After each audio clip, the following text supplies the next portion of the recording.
Everyone, आज हम discuss करने वाले हैं क्लास 10th में बायोलॉजी का चैप्टर 6 लाइफ प्रोसेस। और लाइफ प्रोसेस चैप्टर में हम डिस्कस करेंगे आज सर्कुलेटरी सिस्टम या ट्रांसपोर्टेशन में हम डिस्कस करेंगे ह्यूमन हार्ट कि ह्यूमन हार्ट जो है वो वर्किंग कैसे करता है, किस तरीके से वो ब्लड को सप्लाई करता है। बिकॉज यहां से आपके एग्जाम में एक क्वेश्चन आता है 2 मार्क्स का, double circulation, define double circulation, why it is necessary. So that's why एक इंपॉर्टेंट टॉपिक है ह्यूमन हार्ट।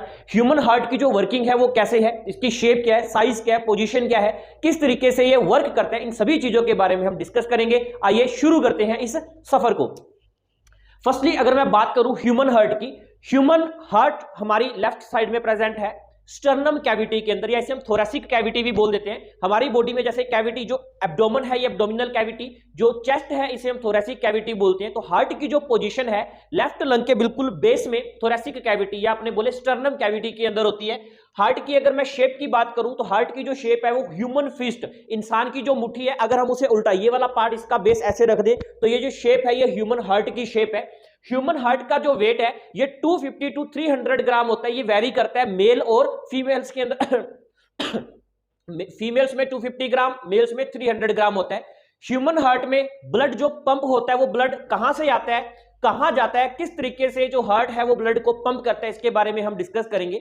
अगर मैं ह्यूमन हार्ट की शेप बनाऊं, डिस्कस करें अपने स्ट्रक्चर इसकी, तो ये मैंने एक स्मॉल डायग्राम बनाया सिर्फ आपको समझाने के लिए। ये ह्यूमन हार्ट है। ह्यूमन हार्ट है 4 चैम्बर, मैंने यहां पर ह्यूमन हार्ट के 4 चैम्बर बनाए हैं। Right atrium, right ventricle, left atrium, left ventricle. First right और लेफ्ट, हमें 2 चैम्बर डिवाइड करने हैं, राइट और लेफ्ट। राइट और लेफ्ट को डिवाइड करने के लिए यहां पर एक जो लाइन हमने डिवाइड किया है उसे हम बोलेंगे सेप्टम।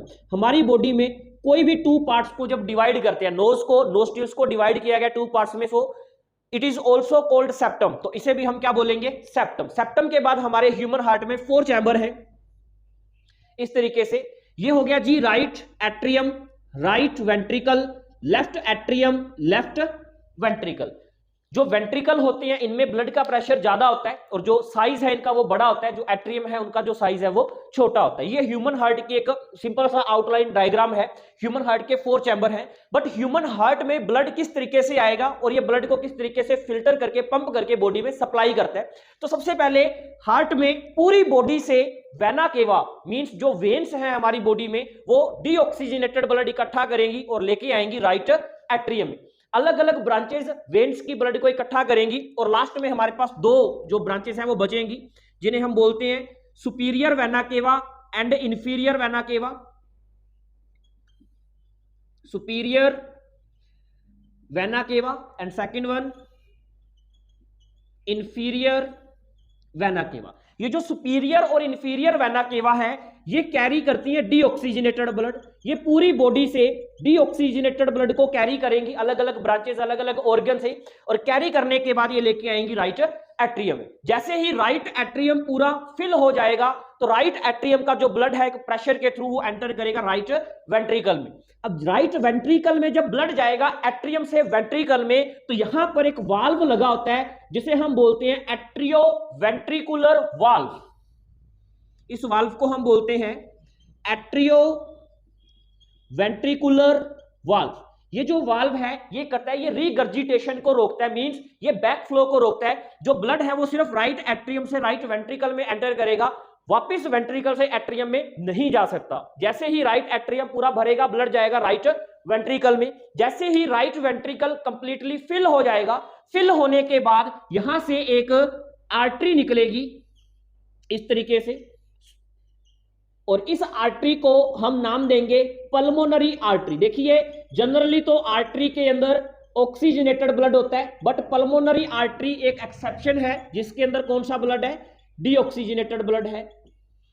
सबसे पहले पूरी बॉडी से ब्लड कलेक्ट होके सुपीरियर और इंफीरियर वेना केवा से कहां आया, राइट एट्रियम में। जैसे ही राइट एट्रियम पूरा भर गया, ब्लड कहां गया, राइट वेंट्रिकल में। राइट वेंट्रिकल में कैसे गया, एट्रियो वेंट्रिकुलर वाल्व के थ्रू गया। जैसे ही राइट वेंट्रिकल पूरा भर गया तो यहां से एक पल्मोनरी आर्टरी निकली जिसमें डीऑक्सीजनेटेड ब्लड है, और ये पल्मोनरी आर्टरी जो है ये ब्लड को लेके जाएगी लंग्स में। ब्लड लंग्स में चला गया पल्मोनरी आर्टरी से। अब लंग्स क्या करेंगे, लंग्स करेंगे जी गैसियस एक्सचेंज। गैसियस एक्सचेंज का मतलब ब्लड में जो ऑक्सीजन है वो ऐड कर देंगे और जो CO2 है वो क्या कर देंगे, रिमूव। हम सांस लेते हैं जिससे ऑक्सीजन ऐड हो जाती है और CO2 बॉडी से रिमूव हो जाती है। जैसे ही गैसियस एक्सचेंज हो जाएगा तो लंग्स से एक वेन निकलेगी, जिस वेन को हम बोलेंगे pulmonary vein. Generally pulmonary vein मतलब वेन में डीऑक्सीजनेटेड ब्लड होता है, लेकिन पल्मोनरी वेन एक एक्सेप्शन है जिसमें ऑक्सीजनेटेड ब्लड है। पल्मोनरी वेन ब्लड को लेके आएगी लेफ्ट एट्रियम में। जैसे ही लेफ्ट एट्रियम कंप्लीट फिल हो जाएगा, ये ब्लड एंटर करेगा लेफ्ट वेंट्रिकल में।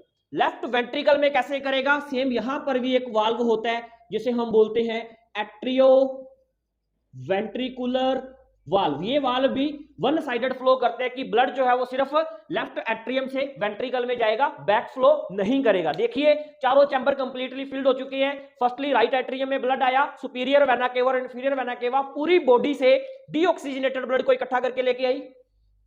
राइट एट्रियम भरने के बाद ब्लड गया राइट वेंट्रिकल में। राइट वेंट्रिकल भरने के बाद यहां से एक आर्टरी निकली, पल्मोनरी आर्टरी, जो ब्लड को लंग्स में लेके गई। लंग्स में गैसियस एक्सचेंज हुआ, उसके बाद जो ब्लड है वो आया पल्मोनरी वेन के थ्रू लेफ्ट एट्रियम में। लेफ्ट एट्रियम जब पूरा भर गया तो ब्लड आया लेफ्ट वेंट्रिकल में। जैसे ही लेफ्ट वेंट्रिकल पूरा भर जाएगा तो लेफ्ट वेंट्रिकल से बॉडी की सबसे लार्जेस्ट आर्टरी निकलेगी और इसे हम बोलेंगे एओर्टा। एओर्टा जो है ये बॉडी की सबसे लार्जेस्ट आर्टरी है और ये ब्लड को सिस्टेमिक सर्कुलेशन मतलब पूरी बॉडी में सर्कुलेट करती है। सिस्टेमिक सर्कुलेशन करती है, कौन करती है, एओर्टा। उसके वजह से एओर्टा की अलग अलग ब्रांचेस हैं, एक ब्रांच ब्रेन को चलेगी, एक लीवर को, एक एब्डोमेन को, एक किडनी को, इस तरीके से अलग अलग इसकी ब्रांचेस फैल जाती हैं। वापस फिर वेन से ब्लड इकट्ठा होके हार्ट में, हार्ट से वापस फिर पूरी बॉडी में सर्कुलेट होगा। इस तरीके से ये सर्कल चलता रहेगा। ये तो हो गया जी ह्यूमन हार्ट का एक पाथवे, किस तरीके से ह्यूमन हार्ट जो है वो वर्क करता है। ह्यूमन हार्ट ने ब्लड को पंप कर दिया, ब्लड सप्लाई हो गया। अब यहां पर देखिए मैंने आपको दो अलग अलग पेन यूज किए हैं। जो राइट साइड है कंप्लीट, यहां पर मैंने एक ब्लू कलर का पेन यूज किया, यहां पर मैंने रेड कलर का पेन यूज किया। ये क्यों यूज किया, देखिए आपको एक डेफिनेशन आएगी। क्या डेफिनेशन आती है फाइनल एग्जाम में, define double circulation why it is necessary. Double circulation क्या है और ये जरूरी क्यों है, तो देखिए सबसे पहले राइट साइड में ब्लड आया, ब्लड बाहर निकल गया पल्मोनरी आर्टरी से, फिर लेफ्ट साइड में ब्लड आया, बाहर निकल गया एओर्टा से। तो जो ह्यूमन हार्ट में ब्लड है ये ऑलरेडी 2 टाइम्स आ रहा है, पहले राइट साइड में आ रहा है, फिर लेफ्ट साइड में आ रहा है और फिर बॉडी से बाहर निकल रहा है, जिसे हम बोलते हैं double circulation. Blood flows twice A time in human heart is called double circulation. Human heart में जो ब्लड है वो 2 बार फ्लो हो रहा है, जिसे हम डबल सर्कुलेशन बोलते हैं। Why it is necessary, right side में जो ब्लड है वो डीऑक्सीजनेटेड है, लेफ्ट साइड में जो ब्लड है वो ऑक्सीजनेटेड है। To differentiate oxygenated and deoxygenated blood, because we obtain energy, humans obtain energy from oxygenated blood. Humans को जो एनर्जी है वो ऑक्सीजनेटेड ब्लड से मिलती है। So that's why we have necessity to separate oxygenated and deoxygenated blood. ये reason है कि हम ऑक्सीजनेटेड और डीऑक्सीजनेटेड ब्लड को सेपरेट क्यों करते हैं, बिकॉज जो एनर्जी है वो कौन से ब्लड से मिलेगी, ऑक्सीजनेटेड ब्लड से। इसका पाथवे क्या है एक बार फिर डिस्कस करते हैं। सबसे पहले कंप्लीट बॉडी से वेना केवा ब्लड लेके आएगी राइट एट्रियम में। जैसे ही राइट एट्रियम पूरा भरेगा ब्लड जाएगा राइट वेंट्रिकल में। राइट वेंट्रिकल के भरने के बाद पल्मोनरी आर्टरी ब्लड को लेके जाएगी लंग्स में, लंग्स गैसियस एक्सचेंज करेंगे, लंग्स से पल्मोनरी वेन आएगी जो ऑक्सीजनेटेड ब्लड लेके आएगी लेफ्ट एट्रियम में। जैसे ही लेफ्ट एट्रियम भरेगा ब्लड जाएगा लेफ्ट वेंट्रिकल में। लेफ्ट वेंट्रिकल जो है वो एओर्टा से सिस्टेमिक सर्कुलेशन करता है। अब ये जो हार्ट है ये पंप कैसे करता है, एक बार में कितना ब्लड पंप करता है, इस चीज के बारे में हम डिस्कस करेंगे। इसका आप स्क्रीनशॉट लेके इसे आप नोट कर सकते हैं।